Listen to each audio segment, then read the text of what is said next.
పరిశుద్ధమైన మాటలు వినేదానికి మాకు ఇచ్చిన అవకాశాన్ని బట్టి ఈ స్తోత్రాలు.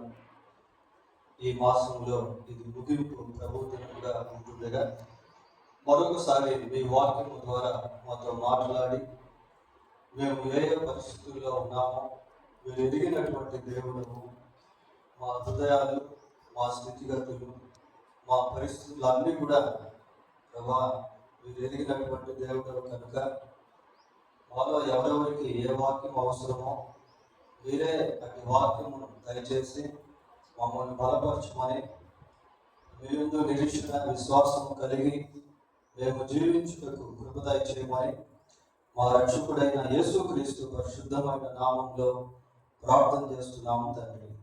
ఆమేన్. ఇలా ఇందాక మనం దేవుని వాక్యంలో నుండి రాజుల మొదటి గ్రంథము 19వ అధ్యాయము నుండి కొన్ని వచనాలు చదువుకున్నాం. ఈ 19వ అధ్యాయం అంతా కూడా మనం గమనించినప్పుడు ఏలియా దేవుడు ఏ విధంగా బలపరిచి తన పరిచర్యకు సిద్ధపరచాడు అనే విషయాలు కనిపిస్తాయి. మొదటి వచనం,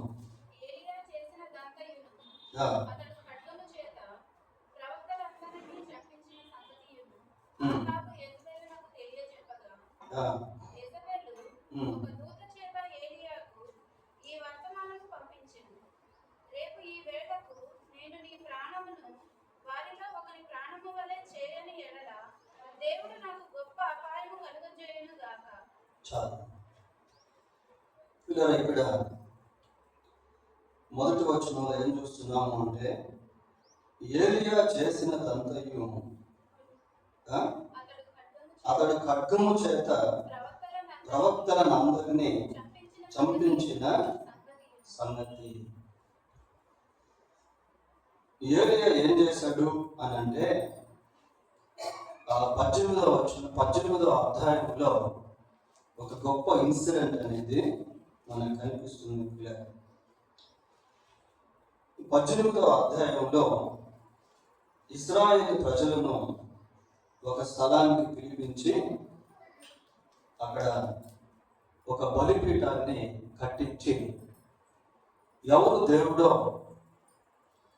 వారిని సేవించండి అని ఒక సవాలుకరంగా మాట్లాడడం. మరి బయలు ప్రవక్తలు వచ్చి బయలుకు ప్రార్థన చేయటం, తర్వాత ఏలియా బలిపీఠాన్ని కట్టి ప్రార్థన చేసినప్పుడు దేవుడు ఏ విధంగా ఏలియా ప్రార్థనకు జవాబు ఇచ్చాడో అన్న విషయాలు 18వ అధ్యాయంలో మనము చూస్తాం. చూడండి, 18వ అధ్యాయం 38వ వచనం ఒకసారి చదువుదాం.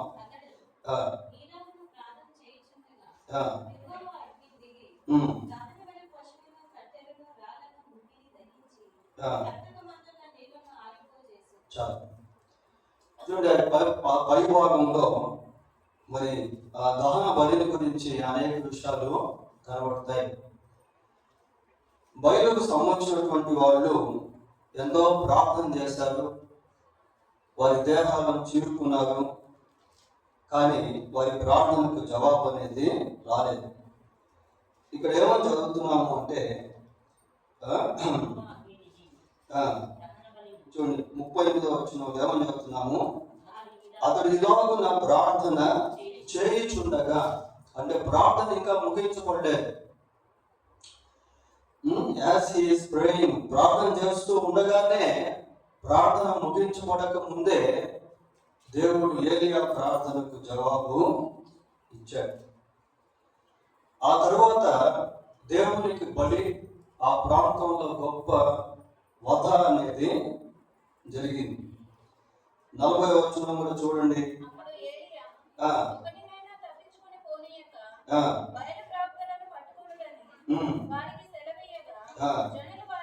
జనులు వారిని పట్టుకొనిన తర్వాత గొప్ప వధ జరిగినట్టుగా మనం చూస్తాం.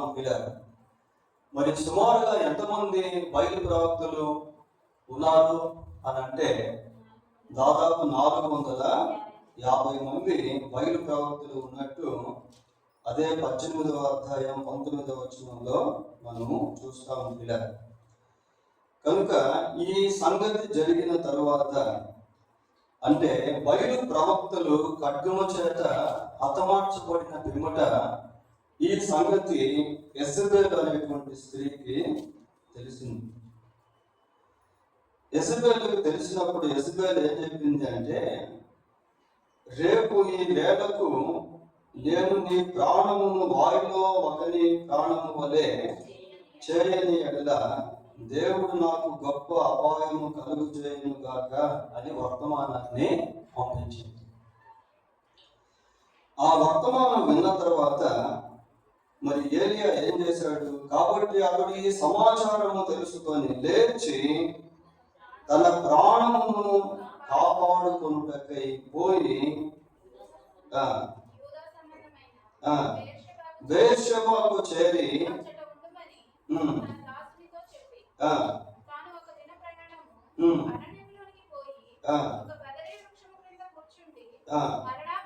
మరణాపేక్ష గలవాడై ఇక్కడ ఇక్కడ ఈ వచనాలను మనం గమనించినప్పుడు 2వ వచనంలో ఏమని చూస్తున్నాము? 2వ వచనంలో 3వ వచనం చదవండి.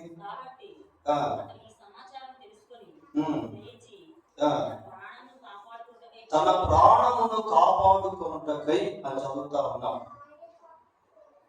కింద వచనానికి వచ్చేసరికి మరణాపేక్ష గలవాడై అని చూస్తా ఉన్నాం. ఎప్పుడైతే తన ప్రాణానికి అపాయం వచ్చిందో వెంటనే ఏలియా ఏం చేస్తున్నాడు? అరణ్యంలోనికి వెళ్ళిపోతా ఉన్నాడు. ఒంటరిగా వెళ్తా ఉన్నాడు. ఏలియాతో ఎవరు కూడా లేరు. ఒంటరిగా అరణ్యంలోనికి వెళ్ళిపోయి ఒక బదిలీ వృక్షము క్రింద కూర్చొని మరణాపేక్ష గలవాడై, యెహోవా నా పితరుల కంటే నేను ఎక్కువ వాడను కాను, ఇంత మటుకు చాలును, నా ప్రాణము తీసుకొను అని ప్రార్థన చేశాడు. పిల్లల ఏలియా చాలా పెద్ద ప్రవక్తగా ఉన్నట్టు బైబిల్లో మనకు కనిపిస్తుంది.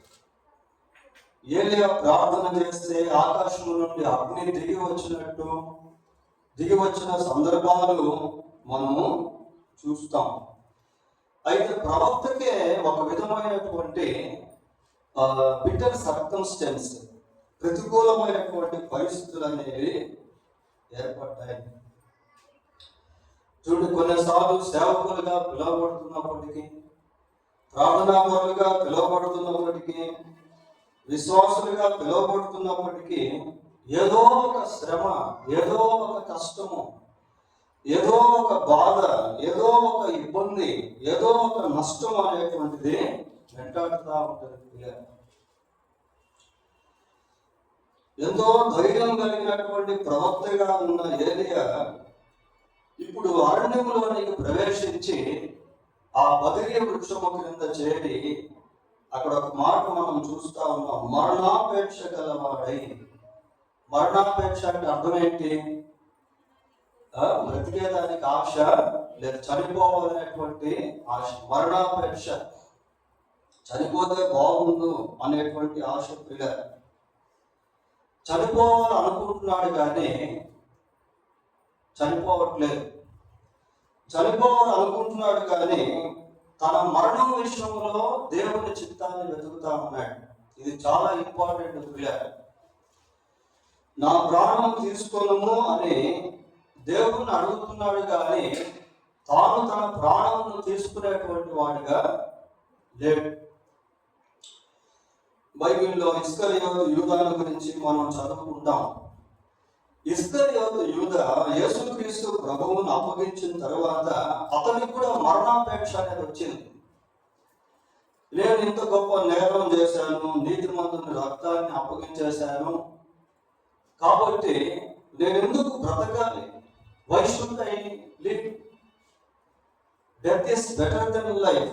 మరణిస్తే మంచిది అనుకున్నాడు ప్రియులారా. అనుకొని ఏం చేశాడు అంటే వెళ్ళి ఆత్మహత్య చేసుకొని చనిపోయాడు. దీంట్లో మనం గుర్తించాల్సింది ఏంటి అంటే, మరి మరణాపేక్ష కలవాడై అని అంటే పరిస్థితులు అంత క్రిటికల్ గా వచ్చాయన్నమాట. జనరల్గా మనిషికి ఎప్పుడు చనిపోవాలనిపిస్తుంది? చిన్న చిన్న సమస్యలు వస్తే చనిపోవాలనిపించదు.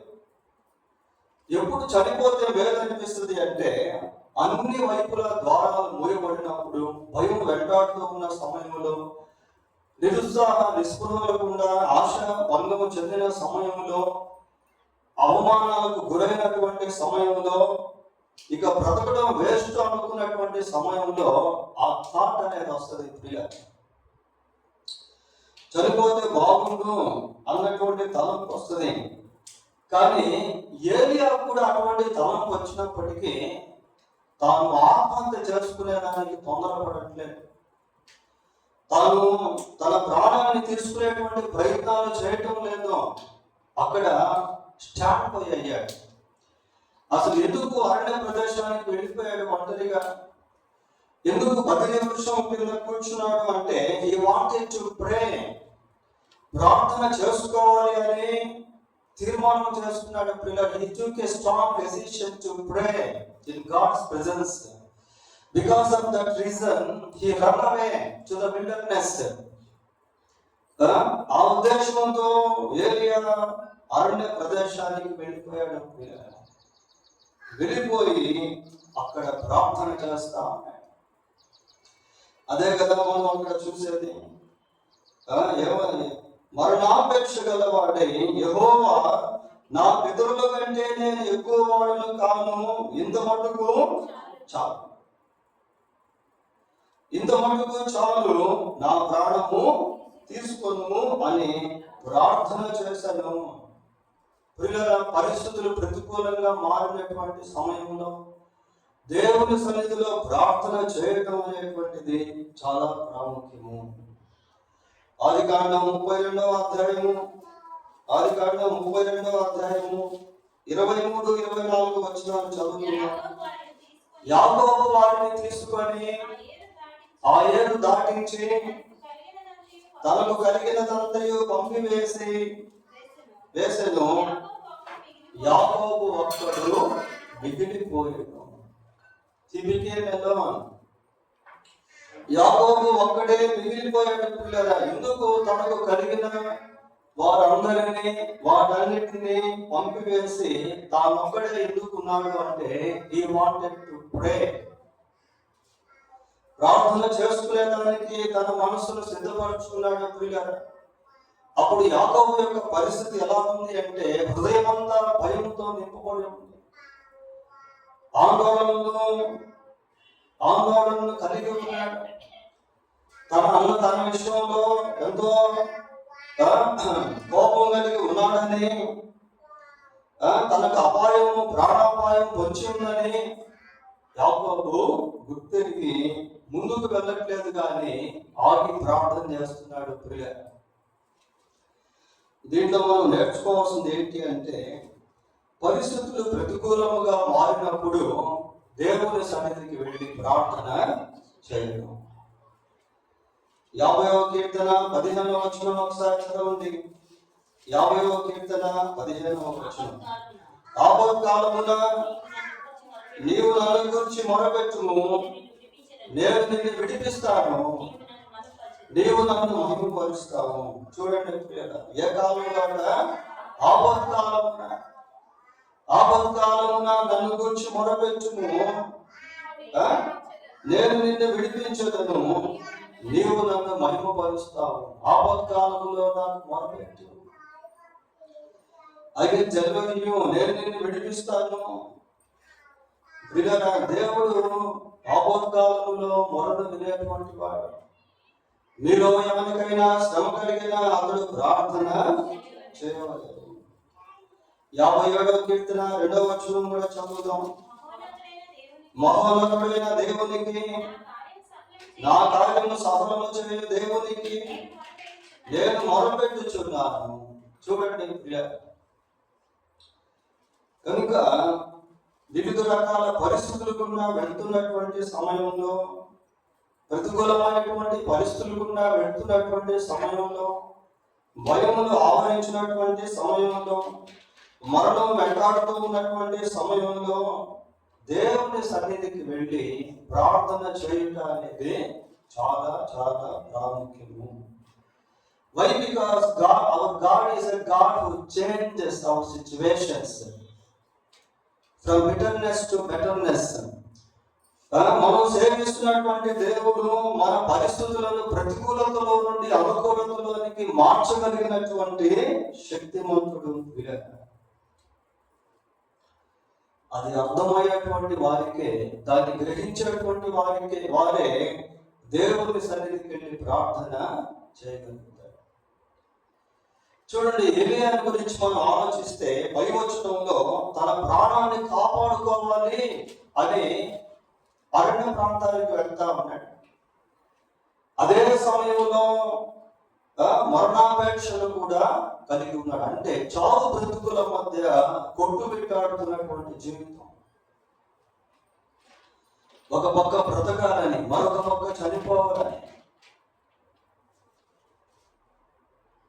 అటువంటి పరిస్థితులు గుండా వెళ్తూ ఉన్నప్పుడు సైతానుడు కాసుకోనుంటాడు. పిల్లలు, ఇందాక ఇస్కరియోతు యూదాను గురించి మనం చూసాం కదా. ఎంతో మంది ఈ రోజుల్లో ఆత్మహత్యలు చేసుకొని చనిపోయేదానికి కారణం ఏంటి అంటే వారి స్థితిగతులను మార్చగలిగిన దేవుడు అప్పుడు ఉన్నాడు అన్న సత్యము తెలియకపోవటమే, వారికి ప్రార్థన అనుభవం లేకపోవటమే.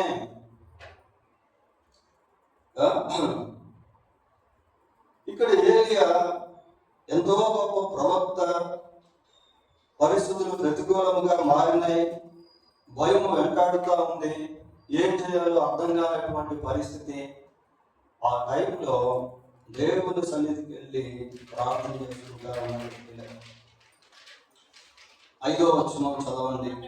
అతడు వరుణ్ణి నిద్రించుచుండగా ఒక దేవదూత వచ్చి అతన్ని ముట్టి, నీవు లేచి భోజనము చేయమని చెప్పింది. ఒక దేవదూత అతని దగ్గరికి వస్తుందని, దేవదూత అతనితో మాట్లాడుతాడు అని ఏలియాకు తెలియదు. అయితే ఇక్కడ మనం గమనించాల్సింది ఏంటి అంటే, God saw Elisha even in wilderness. ఆ అరణ్య మార్గంలో సైతము దేవుడు ఏలియాను చూస్తా ఉన్నాడు. పిల్లలు, ఎవరి దేవుడిని ఎరిగినటువంటి వారి పట్ల దేవుడు ఒక ప్రత్యేకమైనటువంటి శ్రద్ధను కలిగి ఉంటాడు. యేసు ప్రభు ఏమంటాడు అంటే, మీ తల వెంట్రుకలన్నీ లెక్కింపబడి మీ తండ్రి సెలవు లేనిదే ఒక్క వెంట్రుక అయినను నేల. So God has a special care towards his children, his followers. తన బిడ్డల విషయంలో, తనని వెంబడించేటువంటి వారి విషయంలో దేవుడు ఒక ప్రత్యేకమైనటువంటి శ్రద్ధను కలిగి ఉంటాడు. ఏలియా వెళ్ళాడు,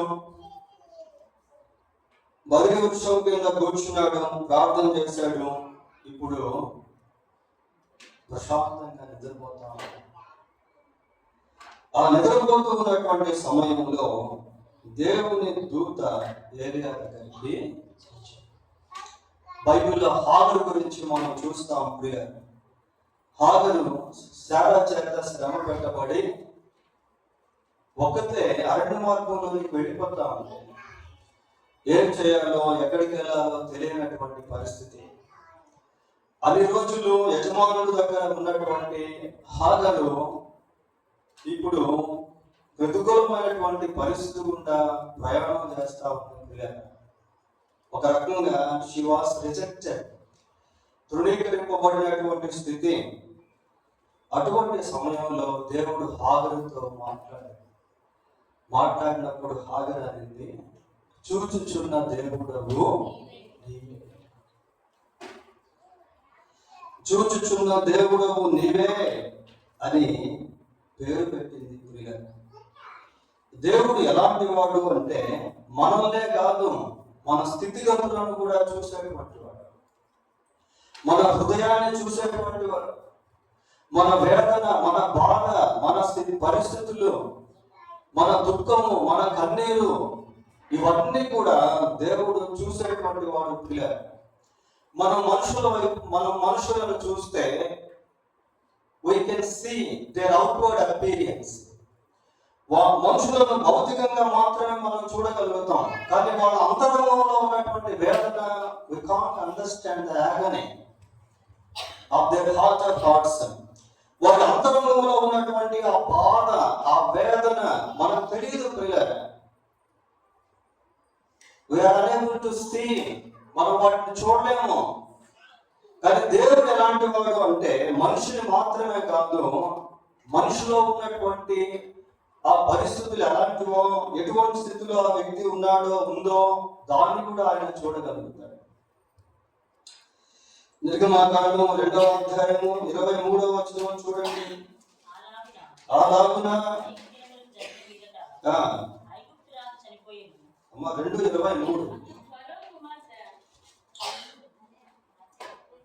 చదవండి.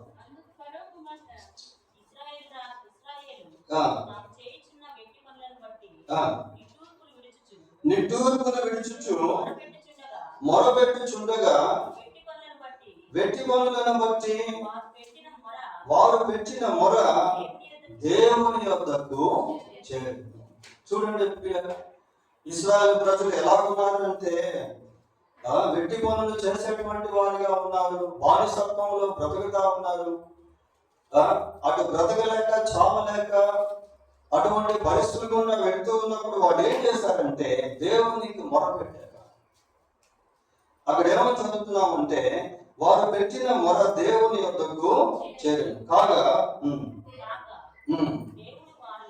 దేవుడు వారి మూలుగులను విని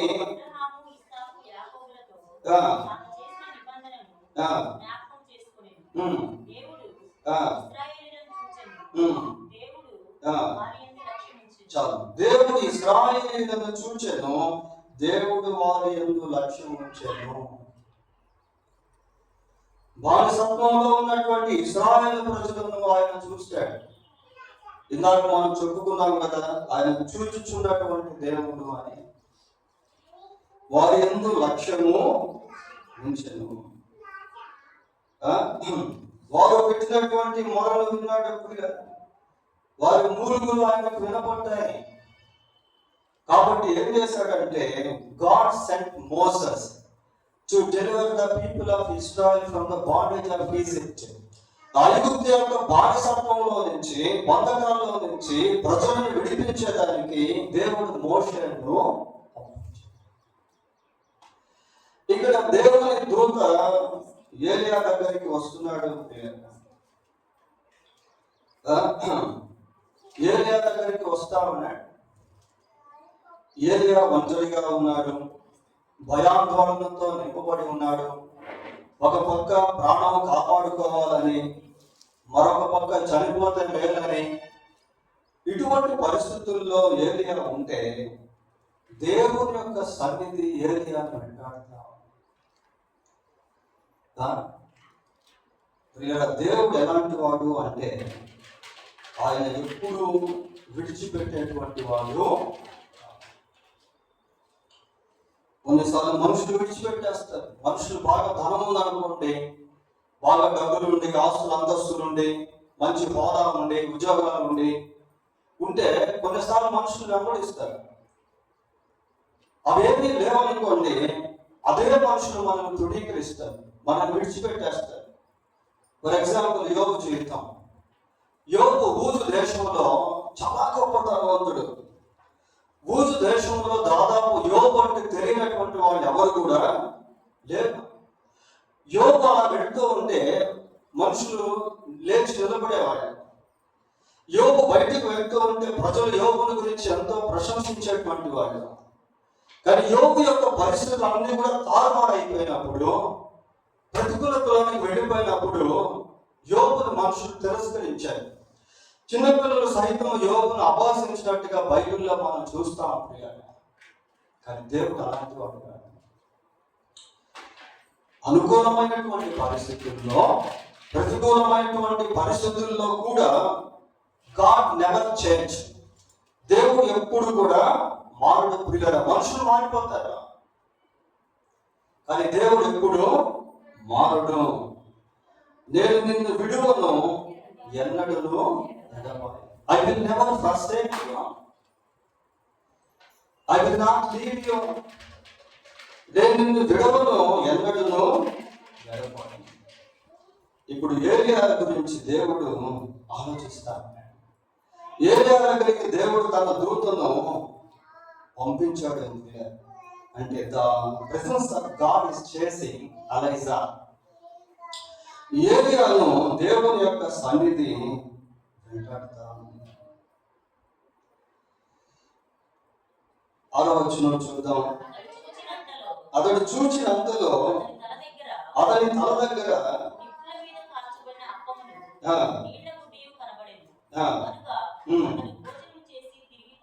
చాలు ఏముందట? తల దగ్గర నిప్పుల మీద కాల్చబడిన అప్పమును నీడ బుడ్డి కనబడింది. మరి ఆ సమయంలో ఆ స్థలానికి ఆహారాన్ని ఎవరు తీసుకొచ్చి ఉంటారు? పిల్లల ఏలియా గురించి మనం ఆలోచన చేస్తే ఏలియా చాలా ఆశ్చర్య రీతిగా ఆయా సందర్భాల్లో పోషించబడ్డాడు. ఒకసారి 17వ అధ్యాయం 6వ వచనం చదవండి. అక్కడ కాకోలమును ఉదయమందు రొట్టెను మాంసమును అతని యొద్దకు ఎవరు తీసుకొస్తున్నారు? కాపు తీసుకొస్తాను. He was cherished wonderfully. ఆశ్చర్యరీతిగా ఏలియా పోషించబడుతూ వచ్చాడు. కాపులు ఆహారం తీసుకుని రావడం ఏంటి పిల్లరా? ఎందుకు కాపులు ఆహారాన్ని తీసుకొచ్చాయంటే కాపులకు దేవుడు ఆజ్ఞ ఇచ్చాడు. అదే 17వ అధ్యాయము 15వ వచనం చూడండి.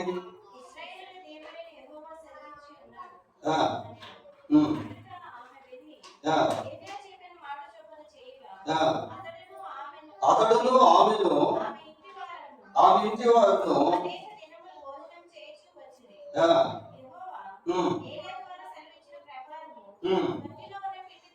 తొట్టిలో ఉన్న పిండి తక్కువ కాలేదు, బుడ్డిలో ఉన్న నూనె అయిపోలేదు.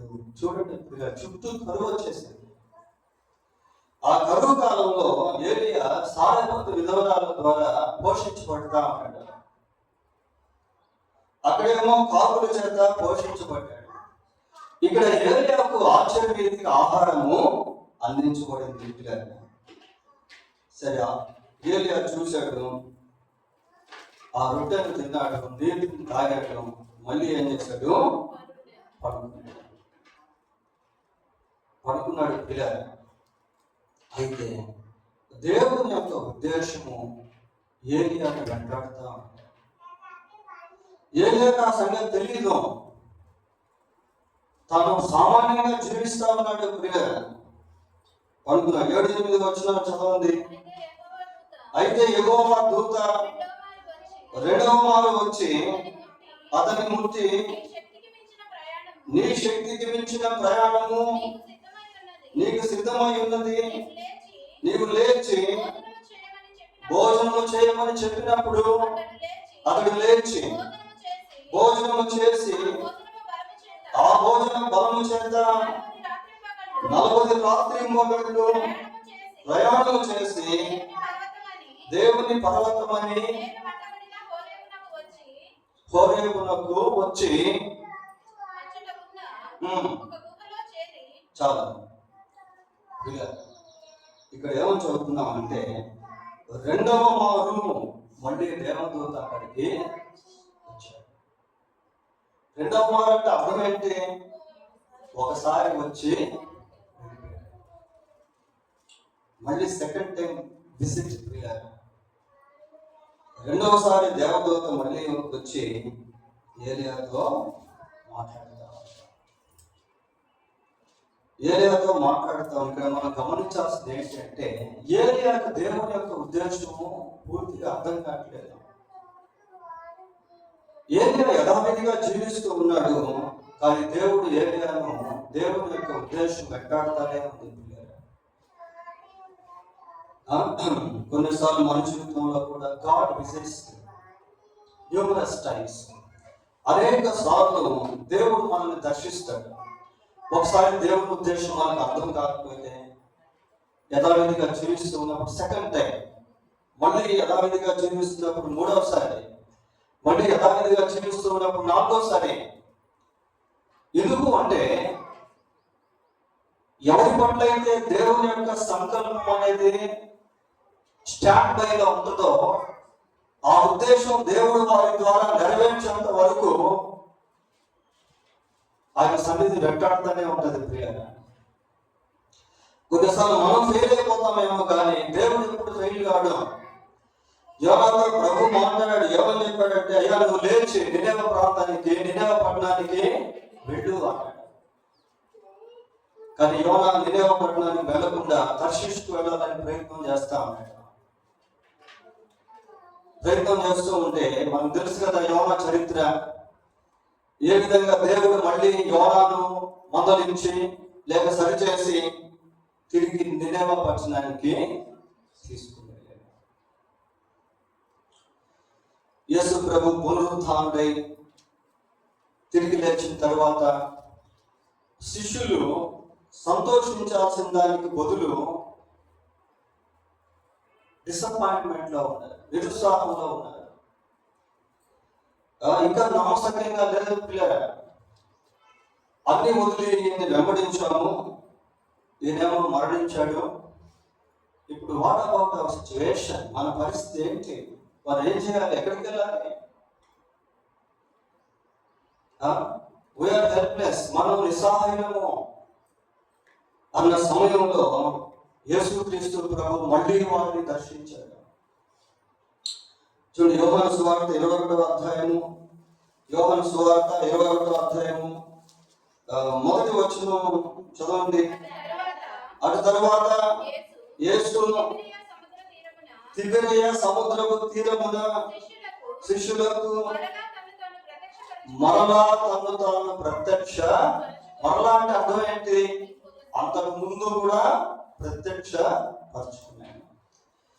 ఇది ఎన్నోసారి అంటే 14వ వచనం చదవండి. యేసు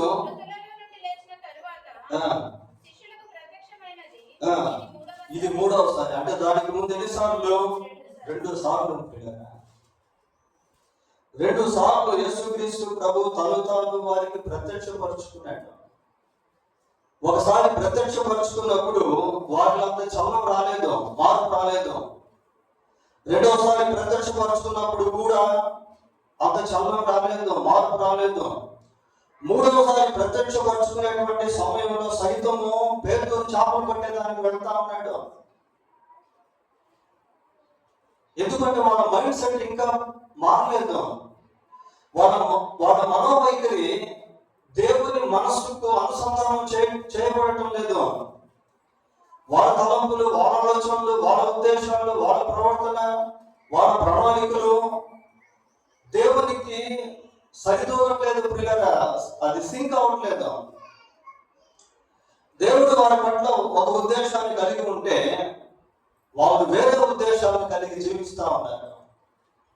so God gave numerous visits towards his disciples. కాబట్టి దేవుడు తన యొక్క శిష్యుల విషయంలో అనేక సార్లు తన ప్రత్యక్షతను ఇస్తూ వచ్చాడు. ఎందుకు అంటే వారి పట్ల దేవుడు ఎటువంటి ఉద్దేశం కలిగి ఉన్నాడో అది నెరవేర్చుకోవాలి. కొన్నిసార్లు మన జీవితంలో కూడా దేవుడు కొన్ని ప్రణాళికలు కలిగి ఉంటాడు, అవి మనకు అర్థం కావు. ఆ ప్రణాళిక నెరవేర్చడానికి వివిధ రకాల పరిస్థితులు కూడా మనం తీసుకుని వెళ్తా ఉంటాడు దేవుడు. మనకు తెలియదు ఎందుకు దేవుడు ఇది నాకు అనుమతించాడు అని మనకు అనిపిస్తుంది. దేవుడు తను ప్రేమించే వారికి వేరుకలుంటికే సమస్తము సమకూర్చి జరిగించుచున్నాడు అని బైబిల్లో ఉంది.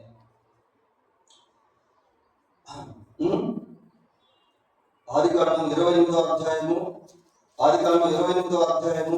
15వ వచనం ఒకసారి చూడండి. 28:15. ఇదిగో నేను నీకు తోడై ఉండి నీవు వెళ్ళు ప్రతి స్థలమందు నిన్ను కాపాడుచు రప్పించదును. ఇక్కడే చూడండి, నేను నీతో చెప్పినది నెరవేర్చే వరకు నిన్ను విడువను.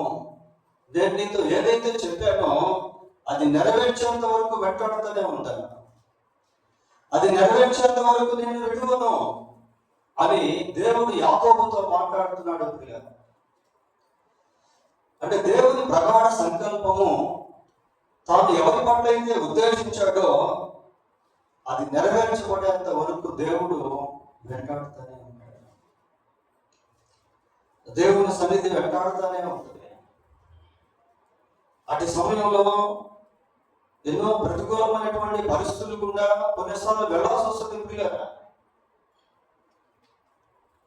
అయితే మనం గుర్తుపెట్టుకోవాల్సింది ఏంటంటే, దేవుడు తనను ప్రేమించే వారికి మేలు కలుగుటకై సమస్తమును సమకూర్చి జరిగించు.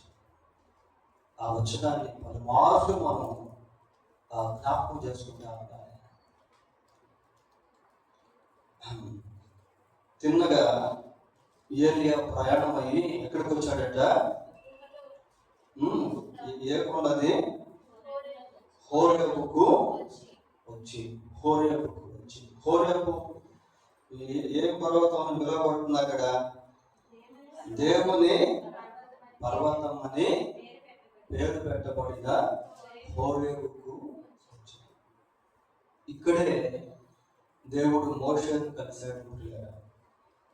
చూడండి, నిర్గమాకాండం 3వ అధ్యాయం 1వ వచనం చదువుకుందాం. మోషే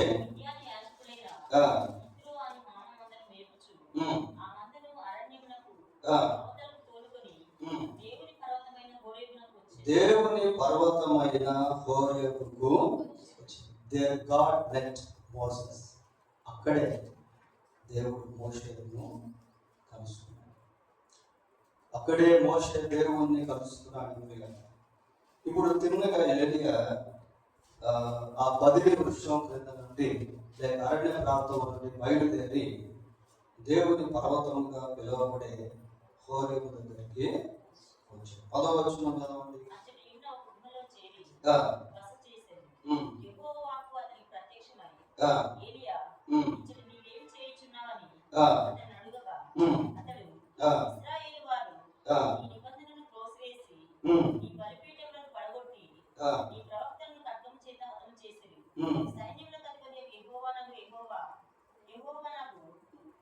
సైన్యములకు అధిపత్యకు దేవుడు నాకు యెహోవా కొరకు మహారోషం గలవాడని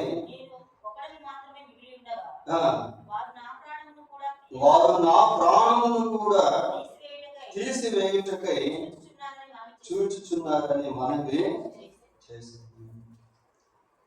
ఇక్కడ ఈ మాటలు ఏలియా హృదయంలో బాగా నాటుగా పోయినాయి. ఇది రిపీటెడ్ వరుసగా తర్వాత భాగంలో కూడా మనము దీని గురించి చూస్తాం. ఇంకా ఏలియా హృదయంలో ఆ భయం అనేటువంటిది అలాగే ఉంది పిల్లలు. అందుకే ఏమంటాడంటే, నేను ఒక్కడను మాత్రమే మిగిలి ఉండగా వారు నా ప్రాణమును కూడా తీసివేయుటకై చూస్తా ఉన్నారు. Still they are seeking to remove my life. నా ప్రాణాన్ని కూడా తీసివేయాలని వాళ్ళు చూస్తానే ఉన్నారు. They are about to kill me. వాళ్ళు నన్ను చంపబోతూ ఉన్నారు. దేవదూత ప్రత్యక్షమయ్యాడు, ఆశ్చర్య రీతిగా ఆహారాన్ని అందించాడు, ఒక గొప్ప ప్రయాణాన్ని కొనసాగించాడు. అయినప్పటికీ ఏలియా హృదయంలో ఆ భయం అనేటువంటిది అలాగే ఉండిపోయింది. 11వ వచనం చదవండి. అందుకు ఆయన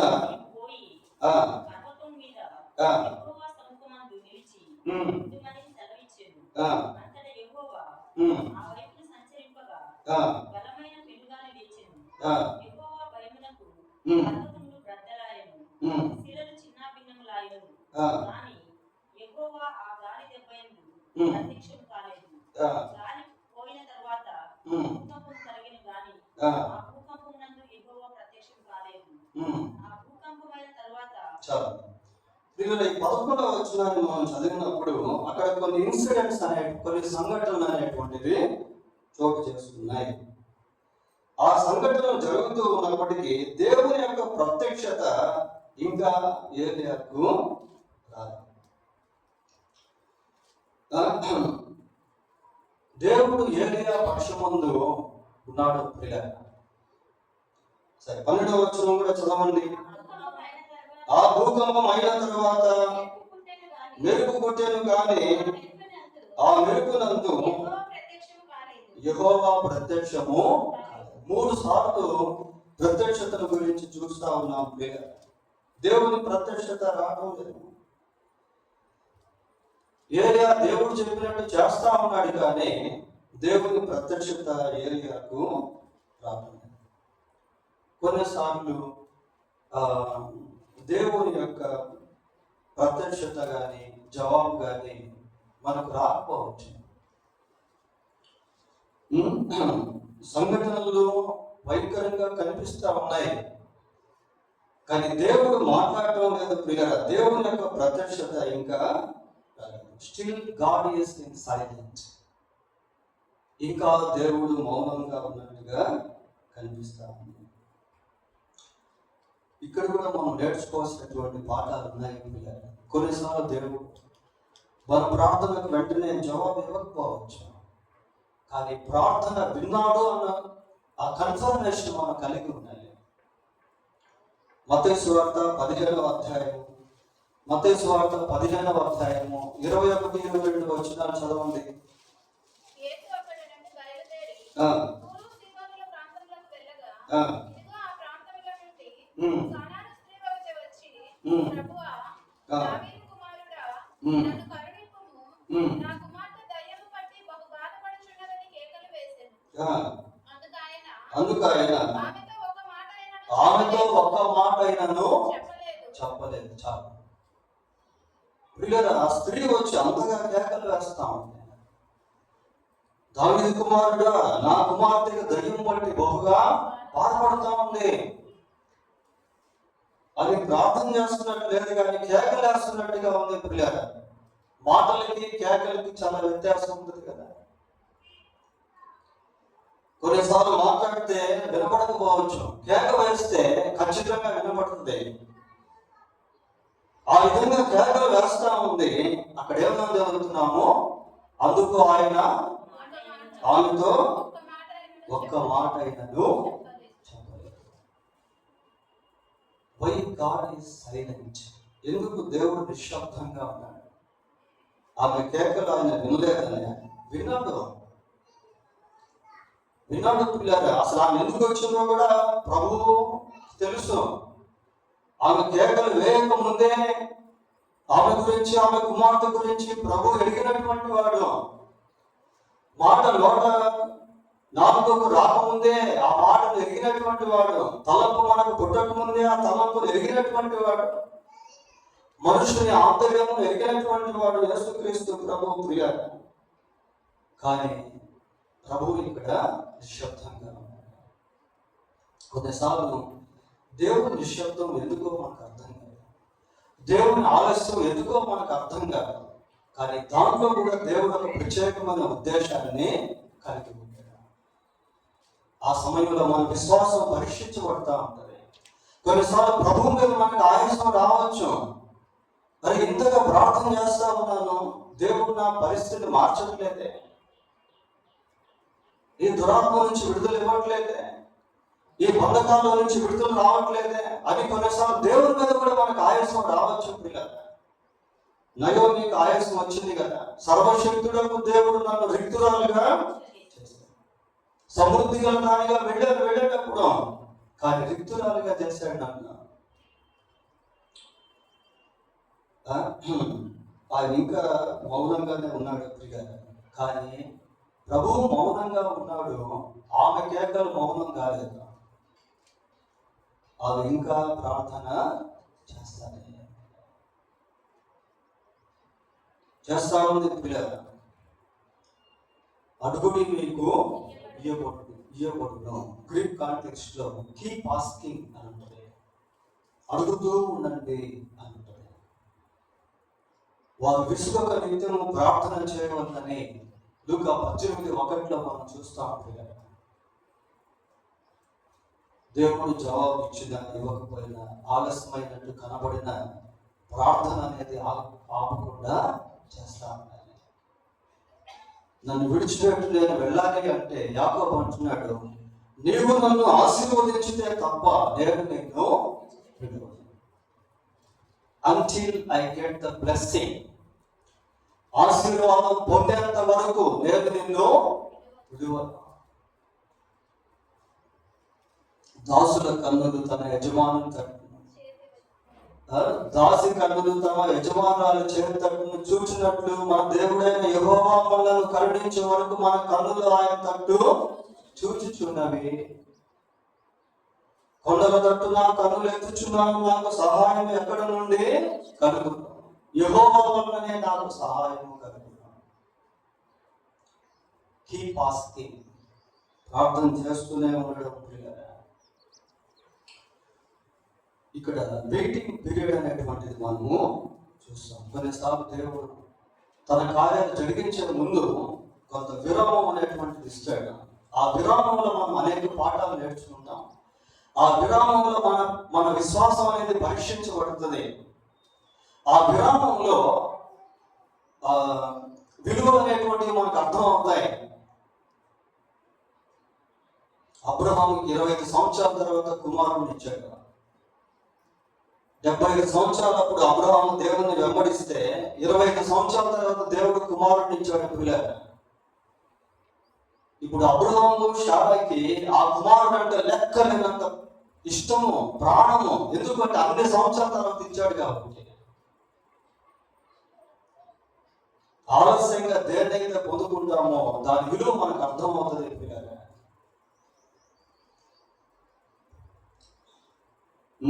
ఇక్కడ రీడింగ్ పీరియడ్ అది. అపోస్తల కార్యములు 1వ అధ్యాయము 4వ వచనం. అపోస్తల కార్యములు 1వ అధ్యాయము 4వ వచనం ఒకసారి చూద్దాం. కలుసుకొని ఇలాగ ఆజ్ఞాపించును, మీరు యెరూషలేము నుండి వెళ్ళక నా వలన వినిన తండ్రి యొక్క వాగ్దానము కొరకు కనిపెట్టండి. వెళ్ళొద్దు యెరూషలేము నుంచి, మరి చాపలు పట్టేదానికి వెళ్ళొద్దు, మరి లోకంలోనికి వెళ్ళొద్దు. I have a special plan for you. నేను మీ కొరకు ఒక ప్రత్యేక ఉద్దేశాన్ని కలిగి ఉన్నాను. అది నెరవేరేంత వరకు మీరు యెరూషలేములో కనిపెట్టుకొని ఉండాలి. వెళ్ళకూడదు మళ్ళీ మీరు ఇక్కడి నుంచి. వాళ్ళు అదే చేశారు. పిల్లలు, ఆ కనిపెట్టులో వాళ్ళు ఏం చేశారు తెలుసా? ప్రార్థన చేశారు ఎడతెగకుండా. ఆ రోజు రానే వచ్చింది. యేసు ప్రభు 40 రోజులు కనిపించాడు, తిరిగి వెళ్ళిపోయాడు. వెళ్ళిపోయిన 10 రోజులకి పరిశుద్ధాత్మ వచ్చాడు. అదే పెంటెకోస్ట్ అంటే. So they were filled with the holy spirit after waiting in Jerusalem. యెరూషలేములో ఎదురు చూచిన తర్వాత వారు పరిశుద్ధాత్మ చేత నింపబడి శిష్యులుగా కాదు కానీ అపోస్తలుగా జీవించారు.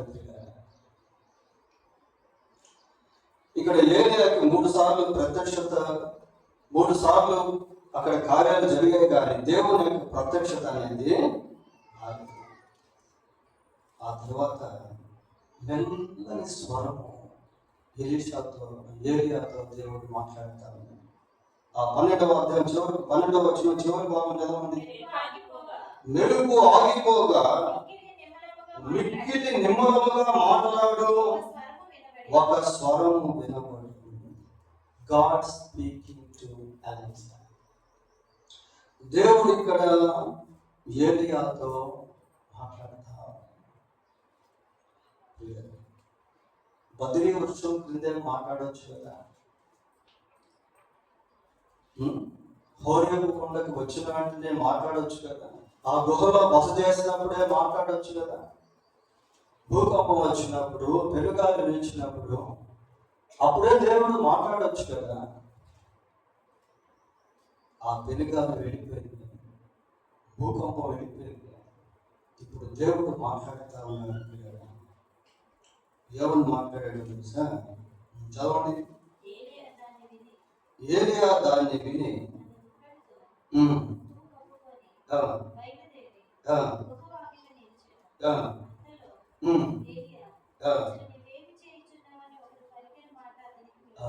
మళ్ళీ ఒక స్వరం వింటున్నాడు.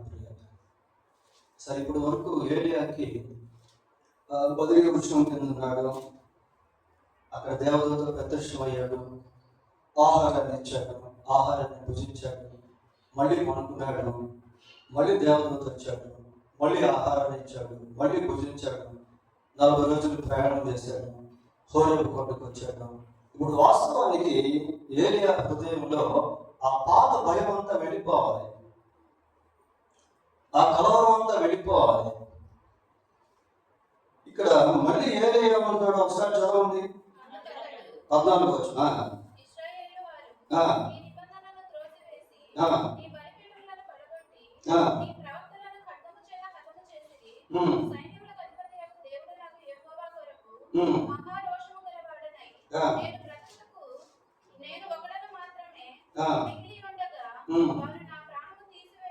నేను ఒకడును మాత్రమే మిగిలి ఉండగా వారు నా ప్రాణము తీసివేయుటకై చూడండి. సేమ్ అదే మాట ఇందాక కూడా చెప్పాడు.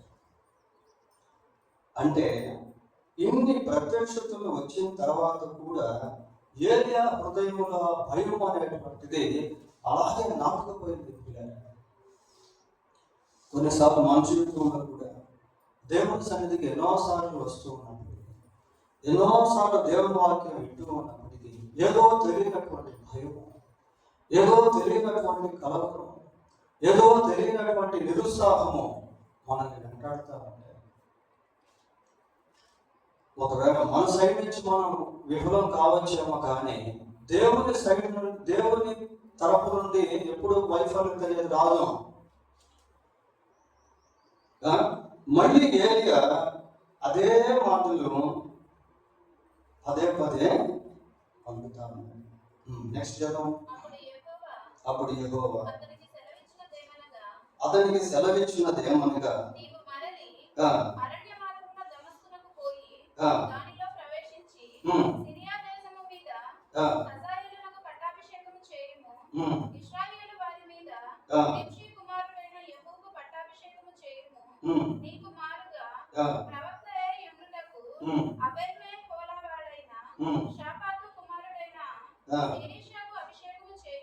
చాలు. ఇక్కడ దేవుడు ఏలియా పట్ల తనకున్నటువంటి 3 ఉద్దేశాలను పంచుకుంటాము. చాలా క్లియర్ గైడ్లైన్స్, చాలా స్పష్టంగా ఏలియా ఏం చేయాలో అనేటువంటి దాని గురించి 3 విషయాలు అక్కడ దేవుడు ఏలియాతో పంచుకుంటాము. ఇందాక నేను ఒక మాట ఇందాక మనం ఒక మాట జ్ఞాపకం చేసుకున్నాం. నేను నీకు చెప్పినది నెరవేర్చేంత వరకు నిన్ను. కాబట్టి దేవుని యొక్క ఉద్దేశం ఏలియా పట్ల అలా ఉంది. ఆ ఉద్దేశం నెరవేరేంత వరకు యెజబెల్ ఏం చేయలేదు, ఆహాబు ఏం చేయలేదు. ప్రియులారా, ఒక వ్యక్తి పట్ల దేవుని ఉద్దేశం నెరవేరేంత వరకు ఆ వ్యక్తిని ఎవరు ఏం చేయలేదు. ఆ ఓడమ నుంచి తీసి యోనాను సముద్రంలో పడేశారు, కానీ సముద్రంలో యోనా చనిపోలేదు. ఎందుకంటే యోనా పట్ల దేవుని ఉద్దేశం ఉంది. అదే యోనా తిమింగలం గర్భంలో పడ్డాడు వెళ్ళి, అక్కడ కూడా యోనా చనిపోలేదు. కారణం ఏంటంటే యోనా పట్ల దేవుని ఉద్దేశం అనేది అలాగే. యేసు ప్రభు శరీరధారిగా ఉన్నటువంటి దినాల్లో ఎన్నోసార్లు ఆయన్ని చంపాలని ప్రయత్నాలు చేశారు, కానీ ఎవరి వల్ల కూడా కాలేదు. పౌరుని ఎన్నోసార్లు చంపాలని ప్రయత్నం చేశారు, కానీ ఎవరి వల్ల కూడా కాలేదు. కారణం ఏంటంటే వారి పట్ల దేవునికి ఉన్నటువంటి ఉద్దేశాలు నెరవేరేంత వరకు వారిని ఎవరు ఏమీ చేయలేదు. ఒకవేళ వాళ్ళు భయపడవచ్చు, వాళ్ళ హృదయంలో కలవరం ఉండొచ్చు, కానీ దేవుని వైపు నుండి జరగాల్సిన పని జరిగేంత వరకు వారికి ఏమి కూడా జరగదు. ఇక్కడ 3 పనులు మరి ఏలియాకు దేవుడు అప్పగించాడు. 3 వ్యక్తులకు 2 వ్యక్తులకు పట్టాభిషేకం చేయమని చెప్పాడు. ఒక వ్యక్తి ఎలీషాను తనకు మారుగా సిద్ధపరచమని చెప్పాడు. ఈ 3 పేర్లు మనం జ్ఞాపకం ఉంచుకొని తర్వాత వాక్య భాగం చదువుకుంటూ వెళ్ళామనుకోండి, చాలా విషయాలు మనకు తెలుస్తాయి. ఈ 3లో మధ్య వ్యక్తి పేరు ఎవరు? మధ్య వ్యక్తి పేరేంటి? యెహోవా. అసలు ఎలియా ఎవరికి భయపడ్డాడు? భయపడి ఆ 10 నిమిషం ముందుకు వచ్చాడు. యెజబెల్ కదా భయపడి వచ్చింది. యెజబెల్కి భయపడి అరణ్య ప్రదేశానికి వచ్చి 10 నిమిషం కింద చేరి ప్రార్థన చేశాడు. ఇప్పుడు యెజబెల్ చాలా ఎవరి చేతిలో ఉంది తెలుసా? యెహోవా చేతిలో ఉంది. ఇప్పుడు దేవుడు ఎవరికి అభిషేకం చేయమంటున్నాడు? పట్టాభిషేకం యెహోవాకు చేయమంటున్నాడు. పిల్లలు, దేవుని ప్రణాళికలు, దేవుని సంకల్పాలు మనకు అర్థం కావు. రాజుల 2వ గ్రంథం 9వ అధ్యాయము 30వ వచనం ఒకసారి చదవండి. యెహోవా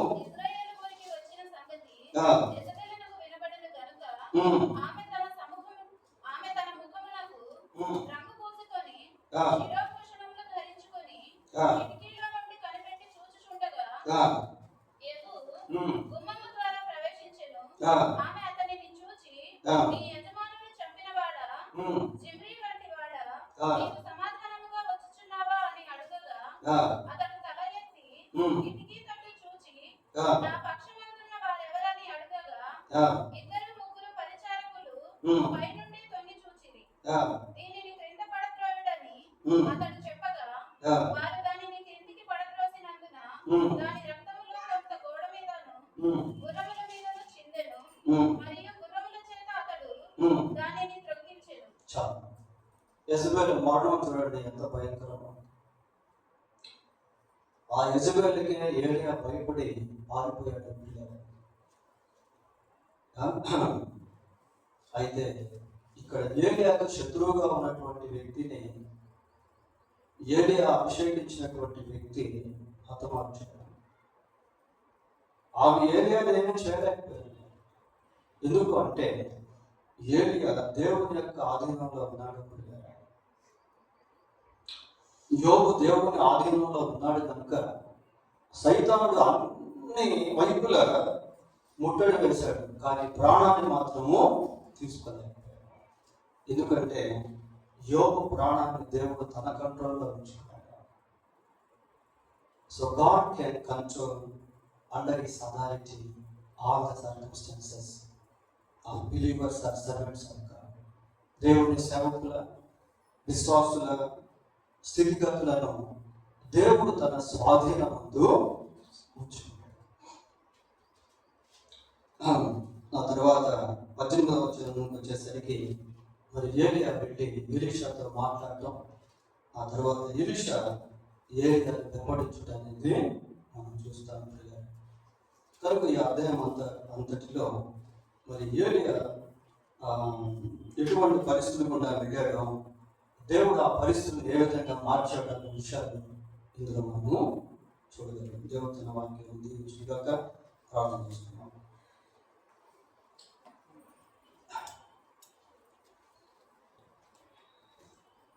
పరిశుద్ధుడైన మా దేవా, మీకు వందనాలు, స్తోత్రాలు. భయములు, కలవరాలు, ఆందోళన, ప్రతికూలతలు, వేదన, బానిసత్వము, కష్టములు, శ్రమలు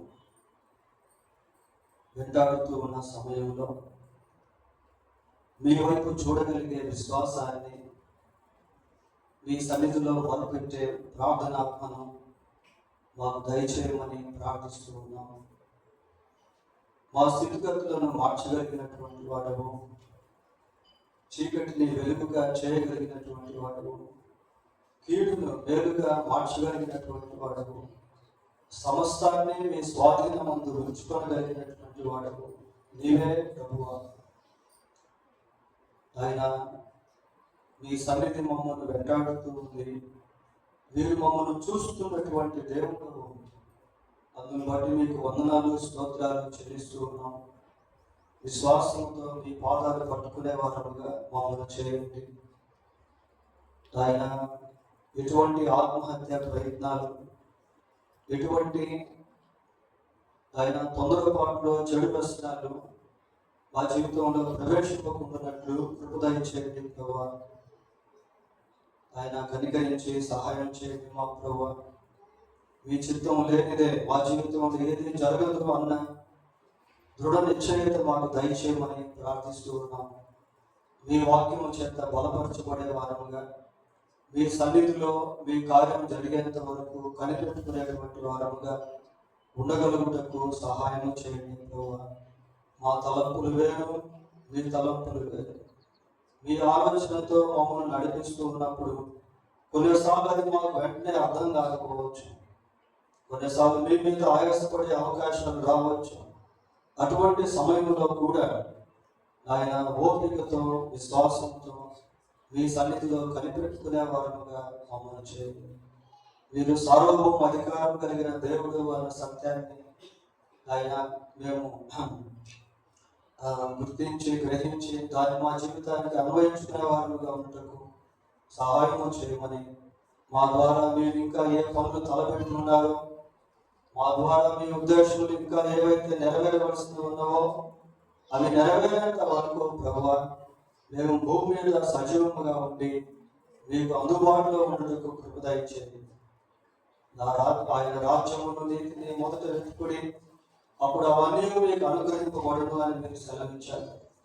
కనుక మీకు సంబంధించిన వాటిపైన మనసును పెట్టుకోగలుగుతూ కృప దయచేయండి.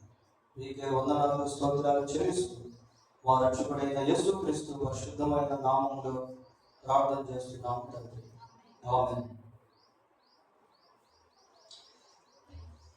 లేచి నిలబడి ఒక పాట పాడుతూ ఉండగా కానుక ఉంటాయి.